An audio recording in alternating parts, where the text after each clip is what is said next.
श्रृंगी ऋषि वशिष्ठ बोलावा, पुत्र काम शुभ यज्ञ करावा। भगति सहित मुनि आहुति दीन्हे, प्रगटे अगिन चरु कर लीन्हे। साथियों, जय जय सिया राम।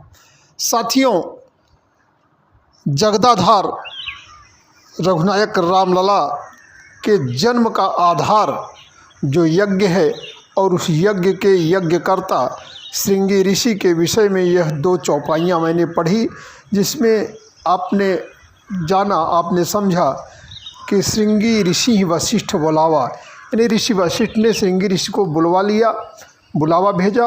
और आपको ज्ञात है कि बुलावा भी किसके द्वारा भेजा। कहा गया कि चूँकि उद्देश्य बहुत बड़ा है, उद्देश्य परम पुनीत है और ऋषि नहीं, वो ऋषि श्रेष्ठ हैं, बहुत बड़े ऋषि हैं, तो इस पवित्र पावन बड़े उद्देश्य की पूर्ति के लिए किसी दूत को, किसी अन्य को भेजना कदापि उचित नहीं है। बुलावा देने, निमंत्रण देने नृपति दशरथ को, जो पुत्रकामी भी थे, पुत्र की कामना के निमित्त उन्हें यज्ञ करवाना था, तो उन्हें स्वयं जाना पड़ा और उनके द्वारा ही ऋषि श्रृंगी को आदरपूर्वक बुलाया गया।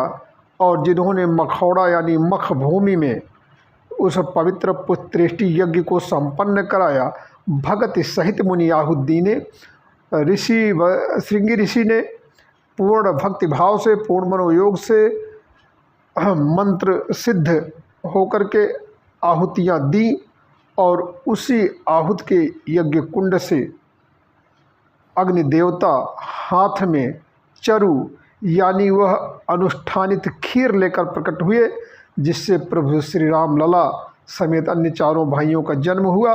साथियों, श्रृंगी ऋषि की यह महिमा आपने देखी, सुनी, जानी, लेकिन ये आश्रम कहाँ है यदि आप नहीं जानते हैं तो आपको बताऊं कि ये आश्रम पवित्र अयोध्या धाम से जब आप टांडा रोड की तरफ चलते हैं, यानी NTPC या आजमगढ़ की तरफ कह लें, तो टांडा रोड निकलती है अयोध्या से 24 किलोमीटर चलते हैं, माया बाज़ार आती, माया बाज़ार से फिर टांडा रोड है, जिसके सहारे फिर जाकर के NH30 मिल जाता है आपको।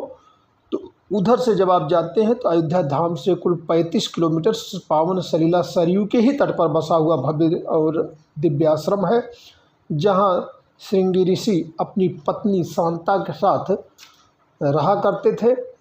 और यहाँ दोनों की समाधियाँ आमने सामने बनाई गई हैं। तो अभी तक तो यह आश्रम लगभग शासन प्रशासन के लिहाज से बहुत ही ज़्यादा इसमें ध्यान नहीं दिया गया था। एक बार वित्त मंत्री पर्यटन मंत्री रहते हुए लल्लू सिंह ने, जब लल्लू सिंह पर्यटन मंत्री थे, जो अयोध्या सांसद अभी फ़िलहाल जिनकी पराजय हुई है, और समाजवादी पार्टी का अवधेश प्रसाद की विजय के बाद देश में एक अजीब सा माहौल है, तो वह जब पर्यटन मंत्री थे तो उन्होंने यहाँ पर कुछ विकास के कार्य करवाए थे और कुछ विकास कार्य ग्राम पंचायत शेरवा जिसके अधीन वो आता है वहाँ के लोग करवा लेते हैं। हालांकि उनके पास सीमित साधन है, अदरवाइज निजी तौर पर या भक्तों के सहयोग से ही वहाँ पर जो कुछ विकास कार्य हो पाया। लेकिन इधर बीच फिर से एक बार निगाह पड़ी है श्री अयोध्या जी तीर्थ विकास परिषद की, और श्रृंगी ऋषि आश्रम के कायाकल्प के लिए एक बृहद कार्य योजना बनाई जा रही है।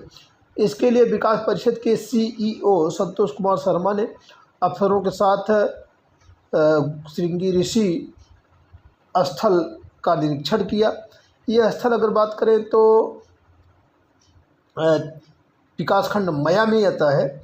तो इस दौरान उन्होंने UPPCL के अधिकारियों को निर्देशित किया कि श्रृंगी ऋषि की आरक्षित भूमि पर पर्यटकों को बैठने के लिए furniture, tin shed, solar light था सरयू नदी के घाट पर 100 मीटर पक्का घाट बनाएं, पुराने बने चेंज रूम का जीर्णोद्धार करें, एक अतिरिक्त टॉयलेट, एक सेल्फी पॉइंट, आश्रम की पहचान हुई विशाल शिलालेख, इन श्रद्धालुओं की सुविधा के दृष्टिगत वाटर फेंसिंग जंजीर के साथ भूदृश्य आदि के लिए DPR तैयार कर 3 दिन के अंदर प्रस्तुत करें।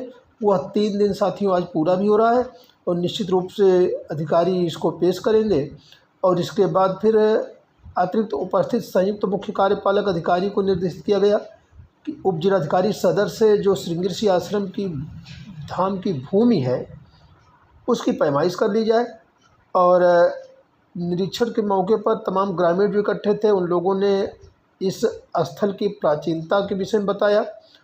और साथियों, जिस प्रकार से पुत्रेष्टि यज्ञ करवाने वाले श्रृंगी ऋषि का स्थान यह सरयू नदी के किनारे बसा हुआ है और आसपास के क्षेत्र के ही नहीं बल्कि दूर दराज से श्रद्धालुओं का यहाँ आवागमन होता है।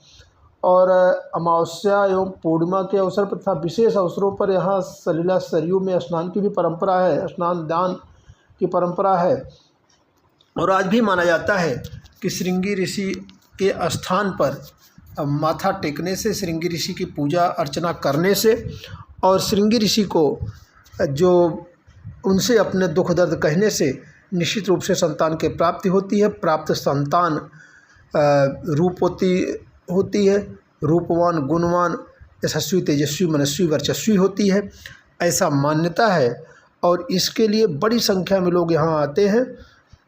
अभी इस आश्रय स्थल पर, इस आश्रम पर जब शासन की भी थोड़ी सी निगाह हो जाएगी, कृपा दृष्टि हो जाएगी तो निश्चित रूप से विकास होगा। वैसे 84 कोसी परिक्रमा मार्ग का एक पड़ाव श्रृंगी ऋषि भी है, तो 84 कोसी मार्ग भी बन रहा है 4 लेन, और निश्चित रूप से कनेक्टिविटी के मामले में श्रृंगी ऋषि बहुत बेहतर हो जाएगा। तो आने वाले श्रद्धालु जो भविष्य में अयोध्या आएंगे वह श्रृंगी ऋषि भी पर्याप्त संख्या में आएंगे, इस बात की संभावना से इनकार नहीं किया जा सकता।